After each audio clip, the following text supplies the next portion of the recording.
Kristi and Katrina at the DK805 podcast. Today we'll be discussing different coping mechanisms. Oh, I can't even say the word. Different coping mechanisms that we've gets me all the time in one word or the other. That we dealt with our children as far as trying to help them through their addiction. Yeah. Some of it are on the lines of compassionate boundaries, tough love, enabling all the different journeys that we've walked. Yeah. Katrina would like to start off with reading something. Yeah. First to say there is no right or wrong way. How no one is prepared. There is no, there's no book you get. Like we have all these books that we're reading through. I devour books. And I did all through the journey with my Dylan, but there was no right or wrong. There was no way. It was one way it was like, okay, you do that and then that doesn't work. So it's like one of, the baby books that we read. Yes. It's like, first right. 3 years or something. And in stage 1, they're going to be toddling. In stage 2, that is, we read all those baby books. This is the road of addiction. It will be like, you get glimmers of like, they're on the other side of it and you're up on the top of the mountain. And the very next, within hours or with minutes, you could get that they've left. That chance is over for that time in terms of just the highs and the lows, the roller coaster of emotion. So in all of it, so for me, that's why I wanted to have this subject, which is a really tough one for me because I struggled a lot with. I don't like the word tough love. It's really difficult because it was never tough love. It was really, really loving him so deeply that I wanted him to have his autonomy and to feel I was really just always loving him where he was at. Even in the most difficult moments, we always knew there was love. I mean, I knew he was, it was not him in his behaviors that was in those acting out moments. I knew it's just very difficult when you're in those moments when they are in active use to remember that. So I was reactive. And if I could say anything, it would be that what I've learned now is that pausing, which I didn't have then as much as I could say I would have it now, that halting and before responding and reacting, because it was all reactiveness. It was like his behavior, me reacting. And that's where I feel like I had gone back in the early stages of grief, which I had so much pain. The sleepless nights, I'd wake up with memories of like, why did I not just respond this way? And you can't go back. So, but that is, so for me, so when I would call when we knew Dylan needed treatment and it wasn't a matter of that he would grow out of this, and the markers aren't being met, things that are, for themselves, jobs and feeling that you can, your child, when he was in his early 20s is when his addiction, 21, it wasn't, it wasn't clear before that he was, the smoking weed that was there, that was, cause he was a really heavy active skateboarder. That was a part of that kind of that crowd. And he held himself together well. He had a girlfriend. So those things for us, it was shocking. I'm going to say it was shocking when the active addiction really reared its head and it was like full force. And that was when he was in his 20s. He had moved away and came home, and we were just like, it was really clear that something was really, really wrong. And so we immediately, and he came to me and he told me. And so when you call, when I called, the first treatment or the first place you call is they will tell you, and I think there's just work and reform that needs to be done in this, to not enable, to not give any, so it was like, you will love them to death. And those things were being, you get more like, you're scared from like the start, but then add that to that. You're just like, you're listening to anything that's on the other phone because they're the professionals. Well, I don't think the professionals were prepared for the opiate epidemic. No. And I think that the professionals at the time were, I think what they were going on is the tough love. There's like a rock bottom that people can get to. Rock bottom step. And that's there, there's levels, but it is with fentanyl, it is, you are there's no more chances. And sometimes people don't even have the opportunity to hit rock bottom. Right. Sometimes they're just trying a pill one time and they're not even an addict. That is That's the scary part of the fentanyl poisoning. That's right. And so with Devin, he did start out with weed, and then he did jump to the opiates. Yes. And I was on top of it the whole way. Right. The entire time I was scared because I knew the history, right, the genetic component. I saw it coming. Yeah. I had tried tough love with his older half brother. Yes. I did the whole tough love route. So you had that perspective of seeing what that and scary feeling. Yeah. Well, the tough love did nothing. It did not help.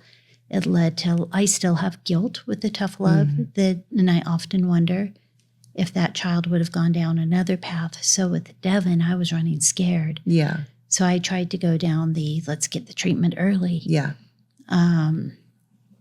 And give him a different experience through it. But as you just shared, would that have changed for his older stepbrother for you to have the understanding? What we do know is that that's why when we started this, that's how I started with whatever you're trying, and just knowing that we're just given the tools, but my son still passed, no matter that I turned every stone and tried every different way.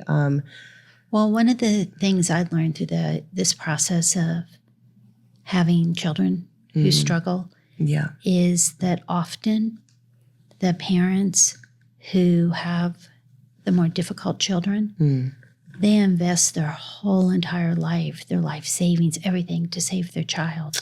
Right. And often those parents are still shamed and judged. But those are the hardest working parents.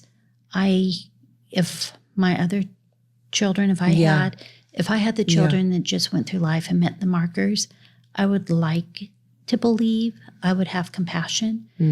I don't know if I would be. So I always say that my children who have done all right in life have made me feel like a successful mom. But my ones that have struggled have made me a better person. Well, that's just it. It's a personal journey. It doesn't discriminate. Addiction doesn't. It's not like, you're a good mom, you're not. This is a personal journey. Whenever the person that starts with whatever that key they talk about unlocking for that person, that like that warm blanket, that cover, that for whatever pain they're feeling, that's once that journey starts for the person, it is up to them to want to put that down, and that is just the truth. There is nothing there is nothing that short of being by their side, always letting them know they are loved, but you will not accept behaviors that had to be. We had healthy boundaries. We had to, and I know Dylan appreciated those because he soon started just telling me, like I said, the conversations began, he would just, in all of our text messages, it would be, I'm asking for a certain thing. And, again, and Dylan wasn't young at this point. He was in his 20s. So this was me trying to give him his autonomy. Like I said, giving him his ability to make his own choices that would give him his own self-esteem. And I, as I was reading and understanding, but so the text messages are very, very telling in that, because when I would ask him, I want to see you, I want to be with you today. Can you just be in a state where we can be present together, sober? He would let me know very clearly whether that was something he could do or didn't want to do. And I just would take any opportunity always to do that, to reach out and be there. But it was his life. And he also, again, we're talking about a young man in his 20s that they don't always want to be with their mom. So again, he was seeking his own journey. And in that, it wasn't what I would, you think about that's a part of being a mom that you have to like, okay, I'm like letting you go and fly. It's the only illness that as a parent, you have to run from your child at times. Right. With other illnesses, you run towards your children. Right. And there's when not they're in any, denial, there's not. Yeah. Well, and I don't know any other illness that you get so shut out, and you sometimes, whether it be cancer, I've watched different journeys with different family members with their illnesses as well. And so there is a support team to help encourage. They have compassion from the outside world. Those that struggle with addictions or SUD, substance abuse disorder, they're often labeled and turned away from. If you saw somebody out on the street that was bald, or a young child, a 14-year-old, 15-year-old out on the street who was bald and going through cancer treatments, you could see the port in their neck, there would be instant compassion. How often, you don't take people with a cancer and you don't exploit them on Facebook. And how often do people laugh at those struggling? Well, it's like it's just there's lack is again, I feel like that, again, there's still that stigma, which we're trying to break, which is that, again, it is a disease and it does take over the brain. And once it's there, it's such work to unwrap, like I said, the work, to have it be something and it's continual work. Once you're in recovery, it's work. I mean, we've met so many people now that are in active recovery that share the work of, it's every day. Well, for us, it's every day. I'm in active recovery. Yeah.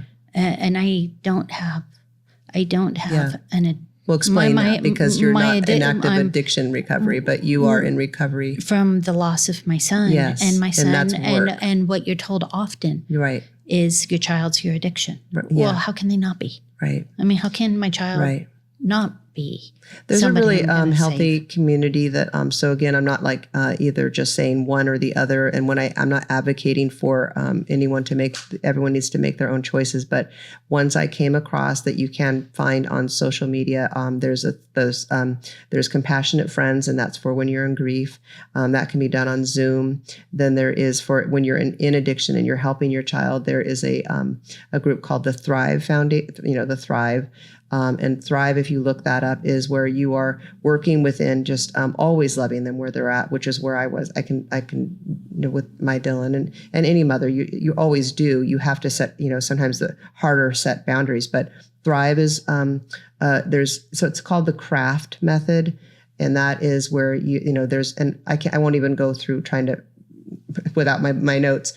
But just if you're looking for ways or tools that have other parents that are working different ways, besides just the tough love or the rock bottom, because as I'm trying to express here, and I hope I'm not offending anyone by saying so, but I have just through my own experience knowing that's the hardest thing to look back on, to say, was I too hard?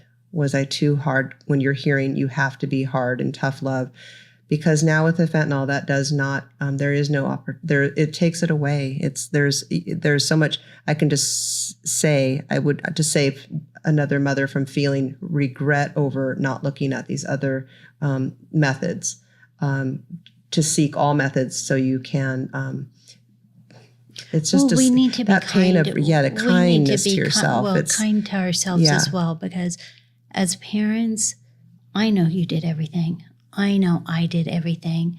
If I could have changed places with my child, I would have. And I told him that often, also feeling guilty then that would have hurt all my children. And he would never have wanted you to change places. No, he would never. No. I told him that the night before he passed away, I want to take your illness from you. And he's like, Mom, no, you don't. You don't want this. And we had and let's talk about those the pains that both our boys experienced. And I think it's so similar for a lot of the younger people that were when they first, again, it's early childhood traumas, and then just being able to feel like they can express those things. That's hard, especially for young men. But for again, I mean, it's young women.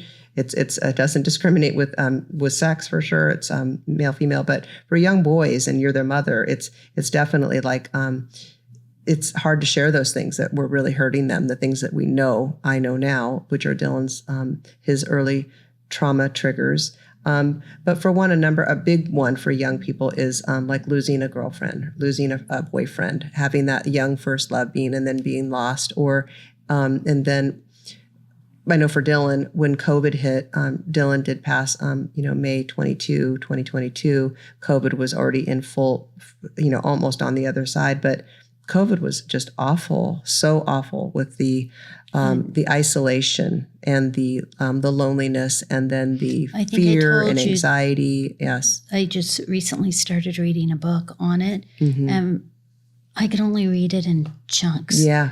Because I get so overwhelmed at how so many deaths could have been prevented. So and many. That does include the opiate epidemic. And I would encourage everybody to read Dope Sick, or just do your own research if you're out there.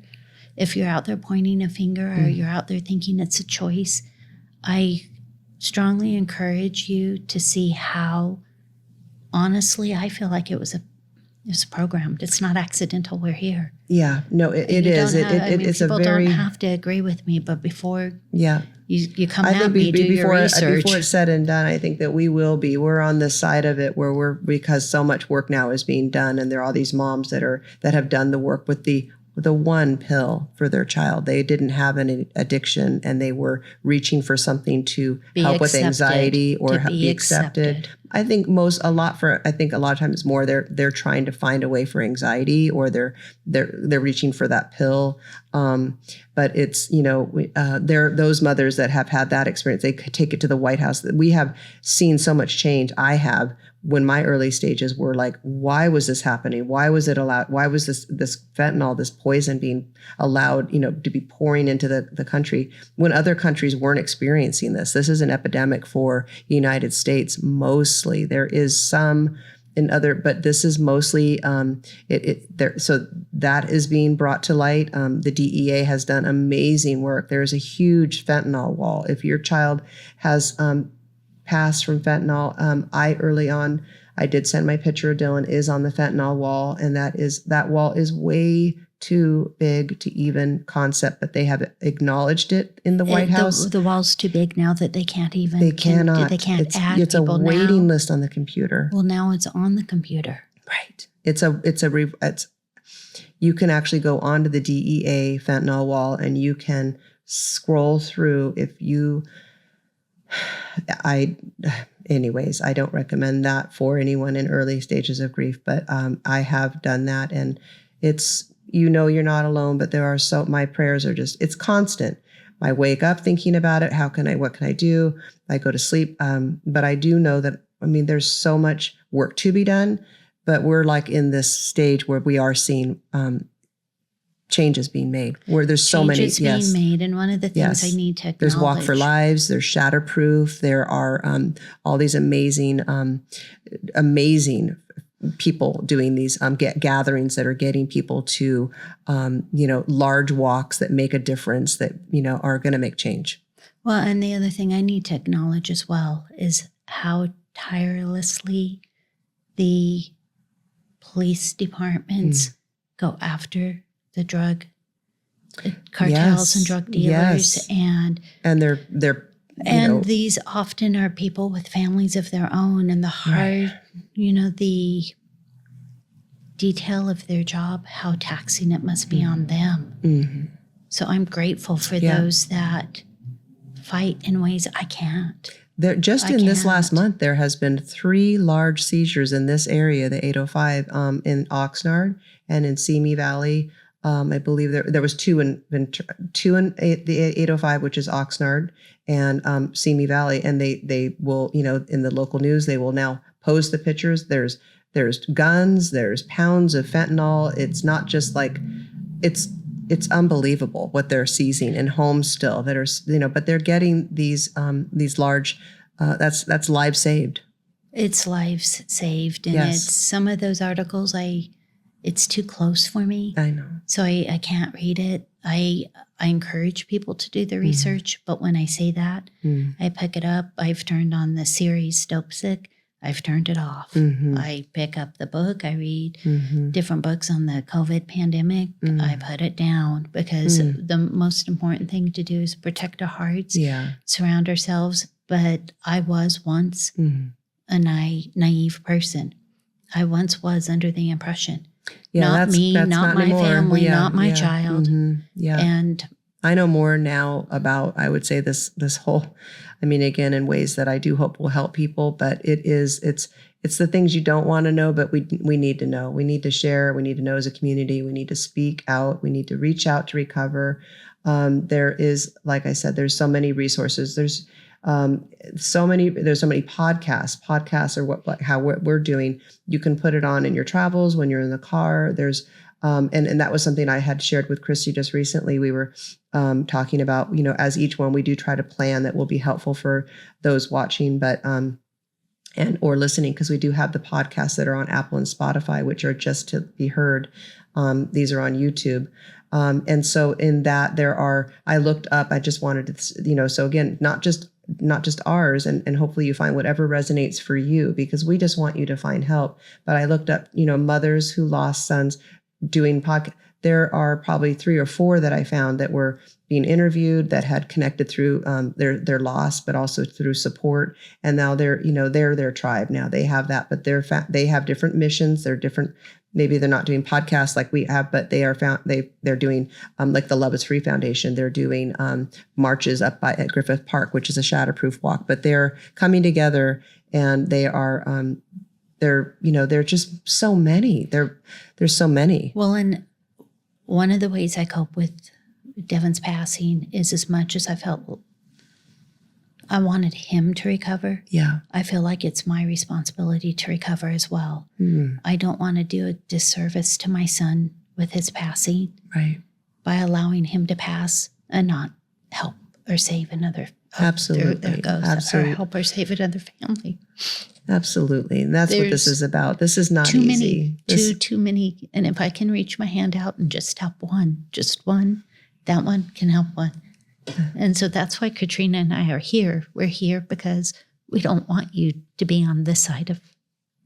And we're so sorry if you are. And that's why we share all this information. And if anything we've shared, we will put it on our resource page. We are adding that as we go.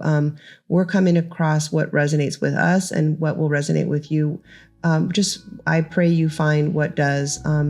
And we're here for you. We do receive your messages, and we're trying to touch on those points that of topics. And honor your loved ones by healing. Yes, and when by going out and enjoying those sunsets. That's right. Honor them. That's right. And honor them, because those signs. Yeah, you do them a disservice, and you do your neighbors a disservice. We need everyone. Yeah. So thank you for joining us today at the DK805 podcast. Please reach out to us. We truly appreciate all your support. Thank you. We love you. We love you.